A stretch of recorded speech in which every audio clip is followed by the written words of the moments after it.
जेखिनि थांखि लानानै खामानि मावबाय थादों निश्चय आफा बोराइ बाथौआ आशीर्बाद खालामगोन आरो जोंबो बयबो मिथिगौ जाय जेखि धर्मआवनो थाया मानो जोङो दिनै बर'नि धोरोम होनोब्ला बे बाथौखौनो जों मिथिगौ गोबां जाहोनाव सोरबाया गुबुन गुबुन धर्म लानो हागौ किन्तु बर'नि धोरोम होननानै बुङोब्ला सारा दुनियावनो बयबो मिथिजोबगौ बाथौआ बर'नि धोरोम होननानै जेरै थांनाय दानाव गुवाहाटीआव बर'नि जिथु बागुरुम्बा मोसानाय बेजों मुलुगनाङै बर'नि जिथु कालचार बे बर'नि जिथु हारिमु मोसानायजों दिन्थिफुंदों बियो बर'नि हारिमु आरो नोंथांमोना मिथिगौ गासिबो बे बर' रावाबो भारतनि संबिजिरनि 80 सिडुलाव हाबजाबाय होननानै आरोबाव भारतनि संबिधाना बिनि उनावनो बर' रावजों दानस्लाय जादों आगोलाव भारतनि संबिधानखौ जोङो बर' रावजों फरायनो मोनामोन किन्तु दिनै जोङो बर' रावजों फरायनो हाबाय बियो गासैबो आसाम सरकार आरो भारत सरकारनि हेफाजाबाव जादों दा आं बारा गोलाव बुंनो सानाखै जोंहा आरोबाव अदालगुरि आरो खालाइगाव बेवहाय मोननै प्रग्राम दंबावो CM सारना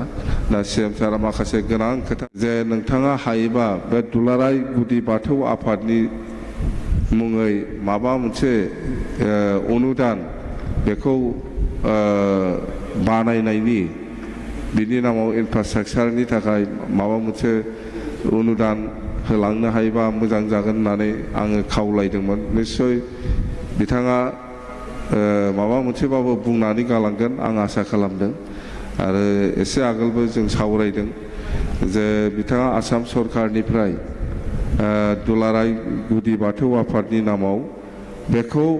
बे संकस खेराइसालिखौ मोजां फोसाबनो आरो साबसिन हामसिन बे बाथौखौ फोथांनानै लाखिनायाव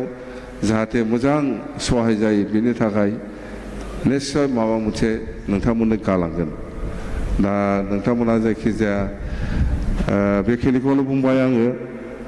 बारा गोबाव सम लाला जायखिजाया आसाम गभर्नमेन्टआनो जा बा भारत सरकारानो जा जोंनि BTC-खौ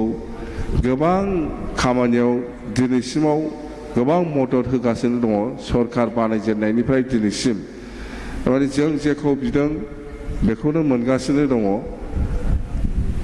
दा जोंबो ओंखायनो आसाम सरकार आरो भारत सरकारखौ जोंबो बिथांमोना जोंखौ जिहेतु अनदों जोंबो बिथांमोनखौ अनफिननो रोंनांगोन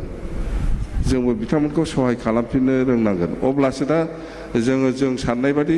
खामानिखौ मावलांबाय थानो हागोन बा जों साननाय बादि जाफुंसार होनो हागोन नंगौना नङा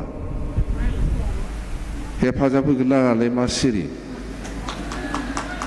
होगोन ना नङाबा बे बुंनाया ओरैनो उनाव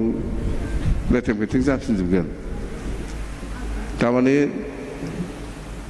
अनबासो अनफिननायखौ मोनो नङा होमबा नङा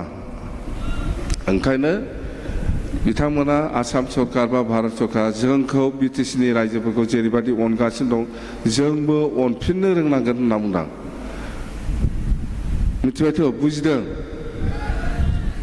ओरजाय ना हारसा बुंबासो बुजिगौमोन नामा हा मिथिबाय बेनो थारा आसल खोथाया बेनो अननायखौ बुजिनांगौ जोंबो अनफिननो रोंबानो जों साननाय बादि जालांबाय थागोन आङो बेखिनिखौनो आसा खालामनानै आंनि बुंनायखौ बा बेखेवनाय हाबाफारिखौ बेखेवबाय होननानै बा बराय बिबुंथिखौ बेहायनो फोजोबबाय आं गोजोन्थों थेंक इउ